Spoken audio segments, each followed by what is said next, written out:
Salut à tous, c'est Phil Body, bienvenue aujourd'hui pour cette nouvelle vidéo YouTube. Je m'excuse par avance du peu d'activité cette dernière semaine sur ma chaîne YouTube. Mais comme beaucoup de monde, j'ai repris le travail au mois de septembre. En plus, c'est un nouveau boulot pour moi. En plus des entraînements, c'est un rythme à prendre. Ça génère pas mal de fatigue. Mais vous inquiétez pas, je vais essayer de vous faire une vidéo assez régulièrement. Comme beaucoup de monde, j'ai repris le travail et laissant derrière moi la folle ambiance du mois d'août après les Jeux Olympiques qu'il y a eu en France. Ça a été absolument incroyable et pour ça je me suis dit on va faire une petite vidéo, un petit bilan à froid un mois après. On va voir les 5 points positifs des Jeux Olympiques et d'un autre côté les 5 points négatifs et à la fin on fera un petit bilan et une belle ouverture sur les Jeux Olympiques de Los Angeles en 2028. Allez, c'est parti! On attaque direct les points positifs. Le premier, c'est tout simplement le record de médailles battu pour la France. On a explosé le record de Pékin. Cette année, nous avons récolté 64 médailles. C'est absolument fou. Au classement général, nous sommes à la 5e place. Donc, c'est la petite déception, c'est qu'on aurait pu aller chercher le podium. C'est peut-être la seule fois que la France aurait pu.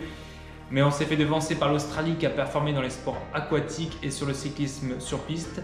Et aussi par le Japon qui a performé au judo et dans la lutte.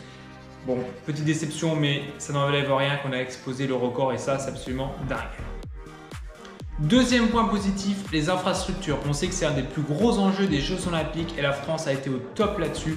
Toutes les infrastructures étaient terminées en parfait état. Ça change de certains Jeux Olympiques ou Coupe du Monde dans certains sports où il y a des fois des retards avec des stades qui sont inachevés.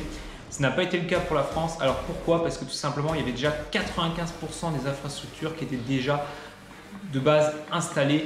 On a repris par exemple Roland-Garros, le Stade de France, le Vélodrome de Saint-Quentin de Yvelines, tous ces stades. On a fait quelques améliorations, il n'y en a que donc du coup 5% seulement qui ont été mis temporairement et qui seront démontés à la fin des Jeux Olympiques. Alors il y a eu 3 points positifs grâce à tout ça. Forcément pas de retard, des infrastructures qui perdureront parce qu'elles étaient déjà utilisées donc elles seront réutilisées pour l'avenir. Et aussi un coût moins élevé. Les Jeux Olympiques auraient coûté environ 9 milliards contre 20 à 50 milliards d'autres Jeux Olympiques. Et on le sait, les infrastructures, c'est ce qui coûte le plus cher. Troisième point positif, notre domination dans certains sports. On le sait, la France est un pays quand même assez polyvalent, on peut performer partout, mais on a quand même certains sports de prédilection. Et cette année, ça s'est vu encore une fois avec le judo, 10 médailles. La natation, 7 médailles, l'escrime également 7 médailles et aussi le cyclisme tout confondu, BMX, cyclisme sur piste, cyclisme sur route, on a eu aussi 7 médailles. En plus de tout ça, on a su conserver notre titre olympique dans certains sports, par exemple c'est le cas dans le volleyball.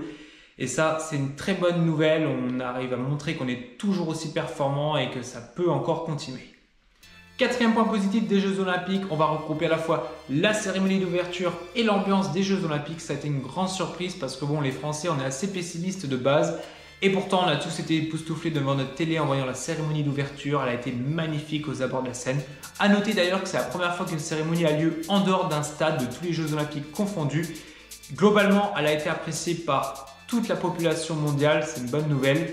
Et l'ambiance a été incroyable. Dans les stades, dans les restaurants, dans les rues, partout, ça a été une ambiance folle. Et ça, on peut remercier le public français et le public étranger. Ça a été absolument magnifique. Cinquième et dernier point positif des Jeux Olympiques, c'est tout simplement la sécurité. Dans un contexte qui était quand même assez difficile, risque de terrorisme, risque d'actes politiques après les élections législatives, risque de bagarre pour X raisons, tout s'est parfaitement passé. Il n'y a eu aucun problème de ce côté-là. Le seul bémol qu'il y a eu, ça a été l'attaque contre les lignes TGV et ça, on en parlera dans les points négatifs. C'est parti pour les points négatifs. Le premier, on vient de l'évoquer, ça a été l'attaque contre les voies ferroviaires. Plusieurs lieux, plusieurs attaques, des câbles sectionnés, incendiés. À l'heure actuelle, on ne sait toujours pas officiellement qui en est coupable, mais plus de 800 000 passagers ont été bloqués, beaucoup par précaution parce qu'on ne savait pas l'ampleur exacte des dégâts sur les différentes voies. Beaucoup n'ont pas pu rentrer chez eux pour leur week-end ou certains ont même loupé des compétitions pour les Jeux Olympiques. Ça avait très mal démarré, mais finalement ça a été le seul point négatif niveau sécurité sur les Jeux Olympiques. Deuxième point négatif des Jeux Olympiques, si je vous parle de nage en eau libre ou de triathlon, vous allez forcément penser à la Seine. Et oui, pour moi, c'est un des plus gros scandales des Jeux Olympiques. Bien évidemment, je n'en veux pas au gouvernement d'avoir investi 1,5 milliard comme ça leur a été souvent reproché pour nettoyer la Seine parce que de toute façon, comme l'ont dit les élus locaux de Paris, ça aurait été un investissement un jour ou l'autre. Ça a été investi dans des stations d'épuration, dans des bassins, dans des travaux sur les réseaux publics. C'est un investissement à long terme. En revanche, j'en veux à l'organisation de ne pas avoir pris soin de la santé des athlètes. On les a pris un petit peu pour des marionnettes, comme l'a très bien dit un triathlète. Un coup on leur dit oui, un coup on leur dit non, un jour ils peuvent s'entraîner, un jour ils peuvent pas, on reporte au lendemain. Alors qu'on sait quand même que la dernière nuit avant une course, les athlètes ont quand même envie de bien dormir, ils n'ont pas envie de se réveiller le matin à 4 heures en sachant qu'on va leur dire oh bah finalement on a reporté au lendemain, voilà. Et puis bon, en plus de ça, la grosse erreur qu'a fait l'organisation des Jeux Olympiques, c'est qu'il n'y avait pas de plan B en fait. On a bien compris que quoi que ce soit, les athlètes allaient nager dans la Seine. Troisième point négatif des Jeux Olympiques, ça va surtout concerner la France. Nous avons pris quand même une sacrée raclée en athlétisme. Pour rappel, l'athlète, c'est quand même 48 épreuves, plus de 1800 athlètes au départ. Nous avons ramené seulement une médaille d'argent. Alors, la plus grande explication, c'est que tout simplement, on est en changement de génération. Fini les Johan Diniz, Lavilloni, Christophe Lemaitre. Il y avait encore Kevin Mayer qui pouvait nous faire une médaille, mais il s'est malheureusement blessé quelques jours avant le début des JO. Mais on a quand même vu de nombreux jeunes athlètes qui ont fait de très belles places d'honneur, des top 10, top 5. Et je pense qu'aux Jeux Olympiques de Los Angeles en 2028, on ramènera beaucoup plus de médailles parce que tous ces jeunes coureurs, que ce soit en saut, en vitesse, en lancer, ils vont avoir 4 ans de plus d'expérience et de niveau. Ils seront certainement beaucoup plus compétitifs à Los Angeles.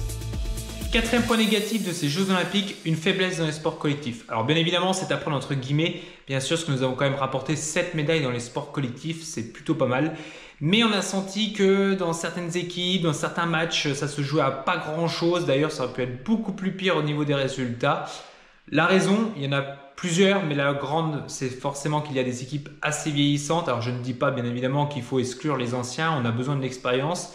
Mais on doit quand même penser à la jeunesse parce que les prochains Olympiques, ce sera quand même dans 4 ans et 4 ans, c'est très long.